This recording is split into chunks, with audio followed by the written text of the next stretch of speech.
nk'uko abatari bake muri mwebwe mwamaze kuvyumva, uyu mwaka w'ubutumwa dutangura uyu munsi twawutoreye iki civugo ngo dukomeze Eklezia Muryango mu guhoza ko mu gusenga duhereye mu ngo no mu bibano yacu no mu guhimbaza neza amasakaramentu.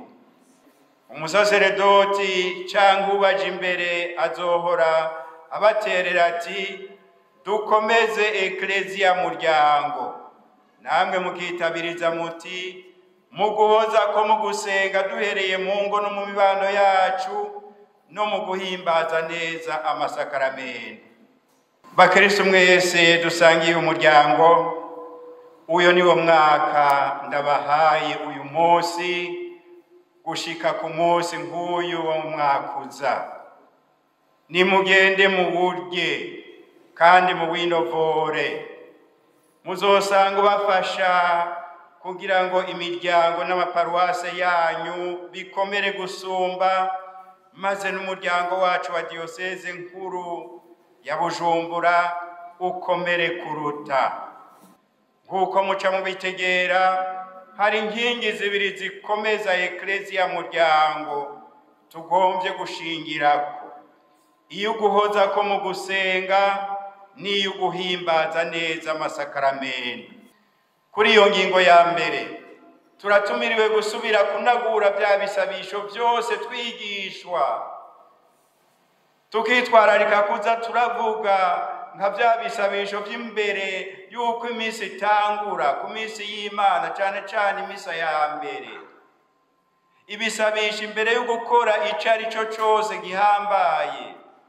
Ariko nitwimenyereze kandi kumenya kuza turasenga mu majambo yacu avuye ku mutima, mu kubwira Imana tuyishemeza, tuyishimira, tuyisaba imbabazi, twongera tuyitura ubukene bwacu n'ubw'abandi.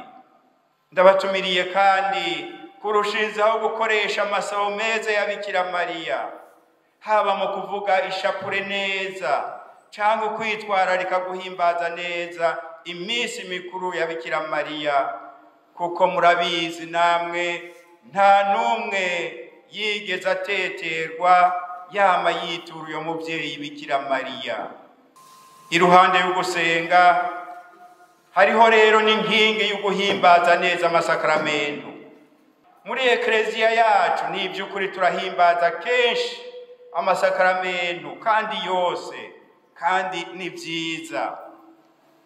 Mugabo none ubwo tuyahimbaza neza mu mpande zose, ubwo turahimbaza uko bikwiye isakaramentu ryose dukurikije liturujia yategekanijwe, atavyo twongeyemwo canke ngo dukuremwo, ubwo tubigira no kwemera kudutuma ico twaninahaje mu isakaramentu twigira inama nziza yo kukirangura mu buzima, kugira ngo ntibibe gusa ibyo mu isengero, ariko kwemera tugaragaje mu masabamana kubonekere no mu buzima bwa misi yose.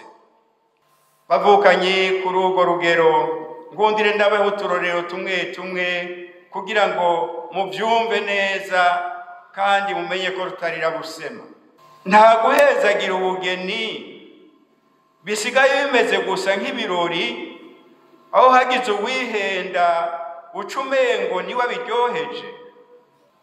Ko ata mupatiri ndabona aza gufyinata mu gihe c'ukwatirwa canke uwihebeye Imana mu gihe c'indagano. Burya ibanga ryo kubaka ryoba riri munsi y'ayo mabanga, kugira ngo turininahaze nk'abikurayo canke nk'abariko baragira ibikino. Mbega turategera ko isakaramentu ry'ikigongwe ridutuma kuba abanyakigongwe no gusubiza hamwe nk'uko tuba twasubije hamwe n'Imana. Ndabasabye ngo mumuze mwicare hamwe, mwirimbure, murabe mu maparuwase murimwo ico mwohindura, kugira ngo guhimbaza amasakaramentu ntibibe nk'ibirori gusa byo mu masabamana, kandi kugira ngo bishobore koko kuduhindurira ubuzima. Ni kuri ayo majambo rero ntangaje icese ko ndabahaye umwaka mushasha w'ubutumwa w'ibihumbi 2023 ushirwa 2024, muze muwurye ntubarye. Imana ibandanye bampezagirira mwese, murakoze.